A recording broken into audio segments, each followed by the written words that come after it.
on this beautiful day. I kid you not. I wish I could show you how beautiful it is outside. It's freaking January. It shouldn't be this nice, you know? But anyway, getting to the point.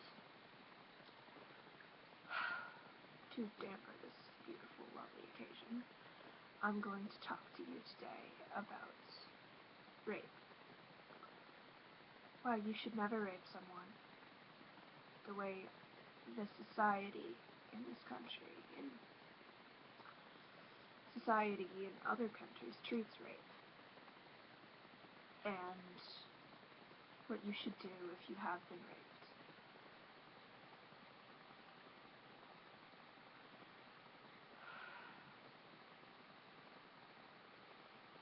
I know that if you do get raped, it's difficult to go to someone, depending on what the situation was.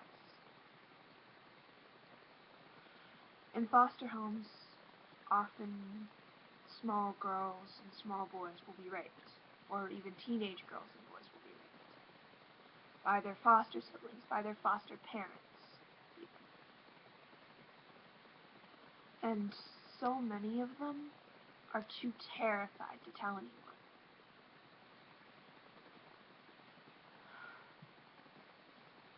Oftentimes, the person who would rape another, the person who gets raped, is raped by someone close to them, somebody they trust,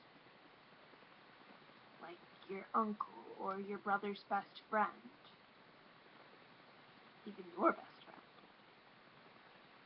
Hell, your boyfriend, your fiancé. There are good people in the world. There are also so many bad people. And you should never rape someone. It's just, I hate to say it in such a naive, childish way, but it's wrong. It's completely, utterly crushing. You feel helpless and scared and angry, and you don't know what to do.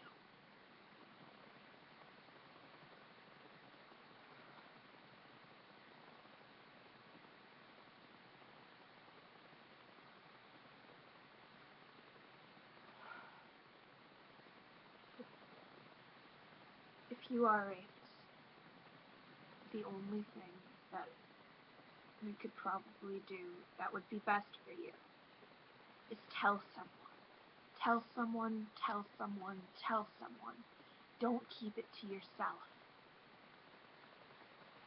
Tell the police. If you're a minor, tell a trusted adult. Tell the school counselor. Tell someone, anyone. They can help you. Doesn't matter what the person who raped you has said to you, like, if you tell anyone, I'm coming after your brother next, or if you tell anyone, I'm going to kill you. If you tell someone, they can protect you, and it won't happen again. The next best thing you can do for yourself is learn how to defend yourself in case of another situation like that. And then, the best you can do is exactly what I'm doing now. You can educate others. You can work for change.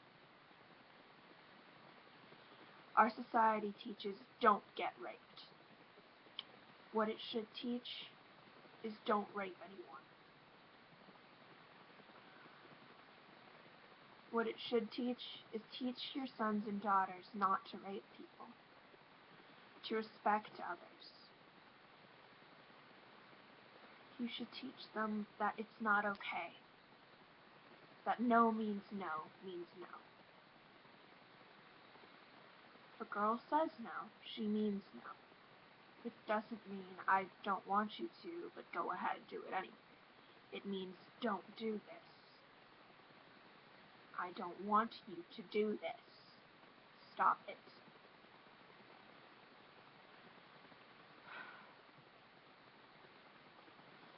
I understand being desperate for human affection, but raping someone, that's not the way to get it. not by any means the way to get the human affection that you want. It's by no means the way to get the human affection that you want.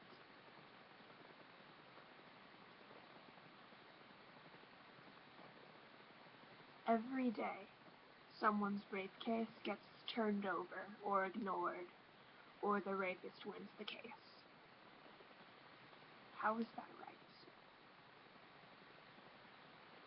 Depending on the person, you may have just taken from them something that they can never get back.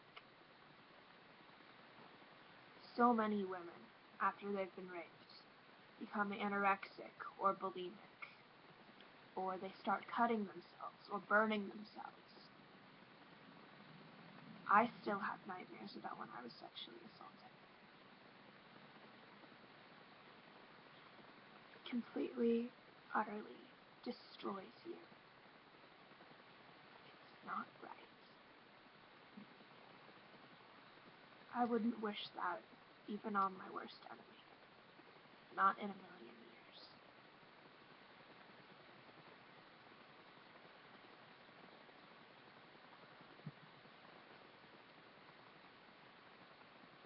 So,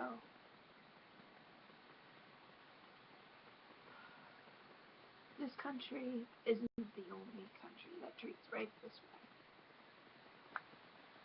There was a 16-year-old girl in the Middle East. Her father was raping her. She went to the police station to tell them, and they arrested her for leaving the house without a male escort or an adult. They completely ignored the problem.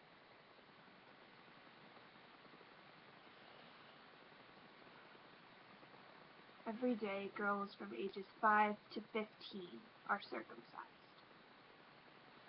because that's what their culture believes is the right thing.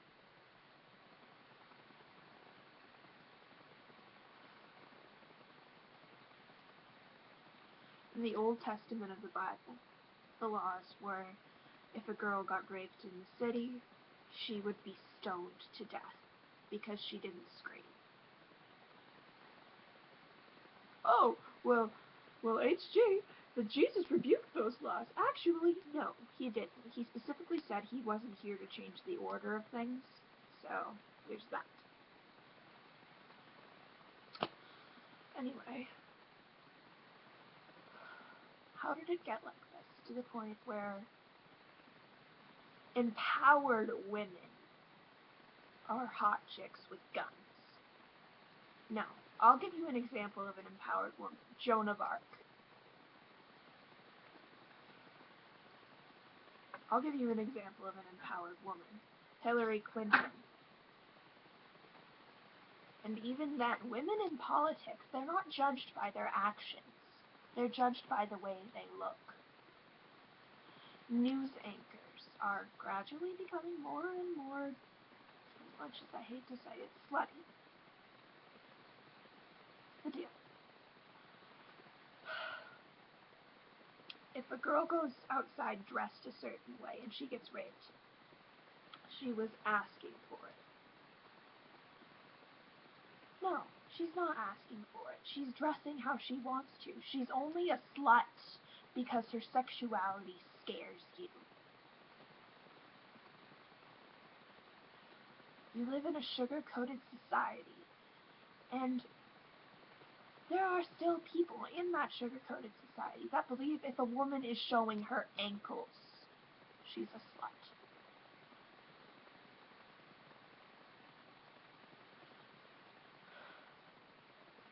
One day, I wore a certain tank top to school. For the past 3 years, I've been called a slut every day ever since.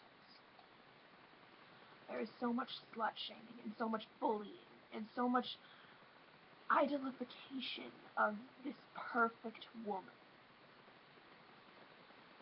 that girls will starve themselves and make themselves throw up and even kill themselves ultimately because they can't handle the pressure. What happened to our society that we will preach about how this girl is a slut and that's why she was raped, then turn right around and show them these revealingly dressed women with these quote-unquote perfect bodies What the hell happened? How did it get like this?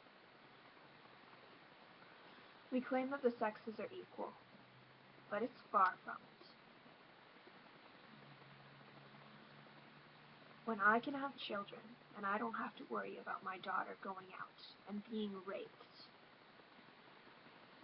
When I can have children, and I don't have to worry about my son growing up to be a rapist, or to be raped himself, then I will claim that the sexes are equal.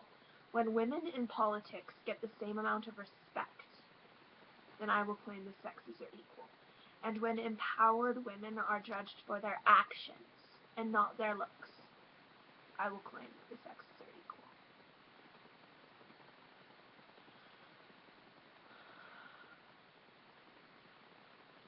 Now I'm welcome to complain about this all that I want. But until somebody actually changes something, it's not going to make any difference. I can post YouTube videos that the majority of the people that are on YouTube probably will never watch all I want complaining about this. But that's not going to change anything. We need to re-educate our society. We need to re-educate our children and have them educate their children. And we need to tell these politicians and the people in charge of the media, stop editing those photos. Stop screwing with people's minds. We need to work on the Change Act.